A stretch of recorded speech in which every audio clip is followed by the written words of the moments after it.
I'm so excited because it's time for some Life of a Showgirl song meaning videos. We're starting off strong with the very first song, The Fate of Ophelia. Now, I think at this point we're all caught up on who Ophelia is, but in case you're not there yet, let's do a super quick recap. Ophelia is a character from Shakespeare's Hamlet. She's a young woman caught between two impossible loyalties towards her love for Hamlet and her family. Throughout the play, she's constantly being told what to do, who to be, how to act. And so when Hamlet rejects her and kills her father, it completely destroys whatever little sense of stability she had left. And as a result, she goes mad, but this doesn't come out of nowhere. It's obviously a mix of the grief, guilt, and feeling anger towards a world that never really gave her a voice. She ends up dying by drowning, and it's not really clear whether she did that intentionally or it was an accident, but it's basically one of the most haunting parts of the play. Ophelia has come to represent innocence, madness, and what happens when someone loses their voice. So with that little background of who Ophelia is, let's just go right into the lyrics. I heard you calling on the megaphone. You want to see me all alone. Now, the beginning to me is clearly a reference to Travis seeking out Taylor. As many of you probably know, on July 2023, he went to the Eras Tour show and he brought a bracelet with his number on it, which he didn't actually get to give to Taylor, but it was kind of the catalyst for this whole relationship. While she was on the New Heights podcast, Taylor even talked about how this was, if he was not crazy, one of these big romantic gestures that she's been wanting her whole life. As legend has it, you are quite the pyro. You light the match to watch it blow. Now for this, I've read that people are theorizing that she's referring to the fact that they have kind of called their relationship TNT, T for Taylor and T for Travis, but like written TNT, like the explosive. And so this could just be like a fun metaphor and way to incorporate that into the song. And if you'd never come for me, I might have drowned in the melancholy. I swore my loyalty to me, myself, and I right before you lit my sky. So here Taylor is setting the premise for who she was or where she was at in her life before she met Travis. She was in a mix of being in a very sad, vulnerable place. That's why she's talking about drowning. And yet she was able to swear her loyalty to herself, so putting herself first. Of course, the drowning here is in reference to Ophelia, and I think Taylor was just saying that she didn't want that for herself. She didn't want to be lost or drowned due to what men have caused her to feel in this life. So she chooses herself. She puts herself first. In fact, a few days before the Eras Tour show that Travis went to, Taylor shared these pictures on Independence Day and said like independent girlies. So here we see that she wasn't like completely lost, but maybe it was more that she was giving up on men. And this is exactly when he showed up. All that time I sat alone in my tower, you were just honing your powers. Now I can see it all. Here we have very typical Taylor imagery. Her sitting alone on this tower, very fairy tale-like, very fearless, basically saying how she was sitting there alone, almost like a damsel in distress. What I assume is a reference to Joe Alwyn, and I mean, it could be argued that it's Maddie or that it's both of them, but because of what it symbolizes, I think it's leaning more towards Joe. Because sitting alone in your tower, it's almost like being isolated, hidden away from the world. And that's something that we know that was kind of a frustration for her in her relationship with Joe, because she's talking about it in different songs. And even though it was like a choice for him, so he had the power to change that. It was really a choice that was made in that relationship of how they were going to keep it private and secretive. So she's saying that now her eyes have been opened to what it could be to have a different type of relationship. And like now she understands something that she didn't understand back then. And continuing on that fairy tale theme, Travis has come to the rescue. Late one night, you dug me out of my grave and saved my heart from the fate of Ophelia. And I just love these lyrics because it's very typical of Taylor to paint imagery like this. She was buried, he came to save her. She basically didn't have to go crazy because of the men in her life, the same way Ophelia did. What's interesting though is that she obviously specifically chose this wording of saved my heart from the fate of Ophelia, which in contrast, if we look at the song Call It What You Want To, where she sings, you don't need to save me, but would you run away from me? It just shows such a strong parallel difference on how those two relationships, where she was at when she's been in them. I think when she met Joe, her life had a different type of drama, as we know, like the Reputation era drama. So it's quite different from being in heartbreak. And we can still see her independence from back there. And even though she addresses it in this song, she's saying that she does feel like he saved her.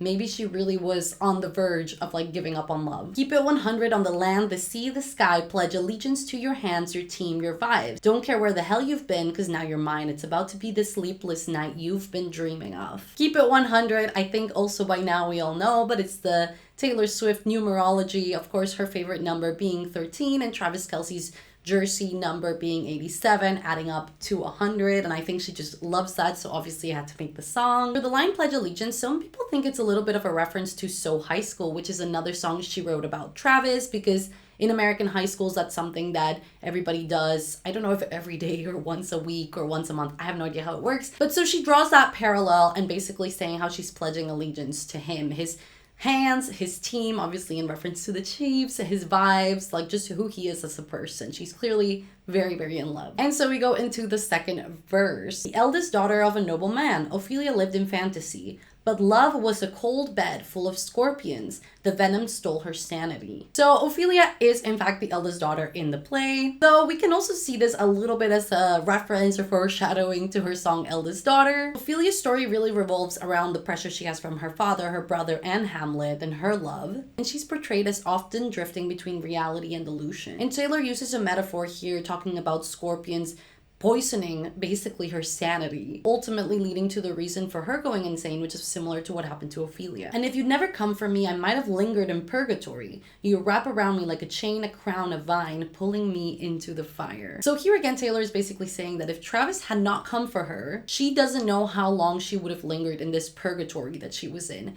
Because again, we said how she was basically already getting better in terms of like she was choosing herself. She was taking care of herself, thinking about what she wants, and just not focusing on men.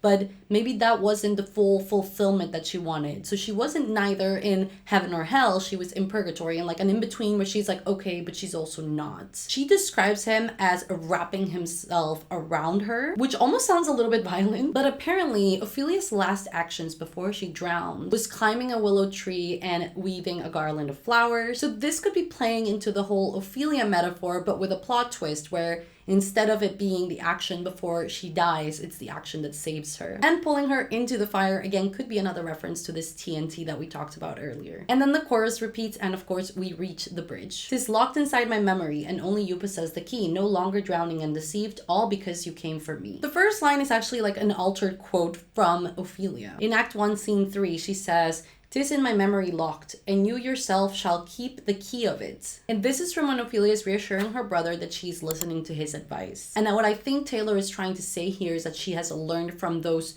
past relationships, and it's gonna be in her memory no matter what. She will never forget what she learned or what she took away from that. But she goes on to say how she no longer feels like she's being deceived by men. She doesn't feel like she's drowning anymore. And then we get back to the chorus. I saw some people being a little upset about how the themes of this song play very heavily on her being rescued, because she's really portraying herself as this like damsel in distress and like Travis came and he saved me. But I really don't see this song fully in that light. Of course, I see the fairy tale parallels, but I actually love that about it because it really reminds me of a lot of Taylor's writing, and you get all this vivid imagery that it's not that you can necessarily relate to it, but it's something that we've grown up with, fairy tales, that it can really help you paint a picture of a situation. And again, it's not really something new for Taylor. But as I said, in the song itself, she even talks about how she had already chosen herself.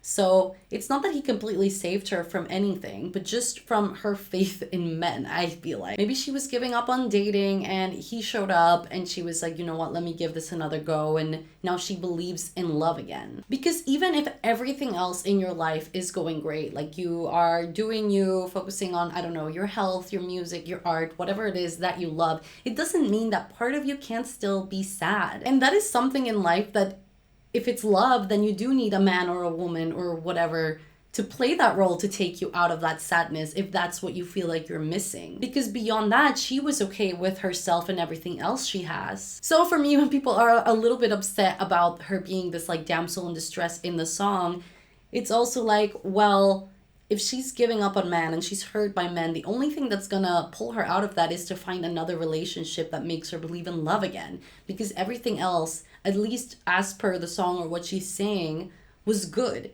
But that is it for this song. Let me know if you have any other analyses of these lyrics or different interpretations, things that I missed. I love talking about this stuff. But as always, thank you for hanging out with me. I hope you enjoyed this video and I hope to see you in the next one. Bye!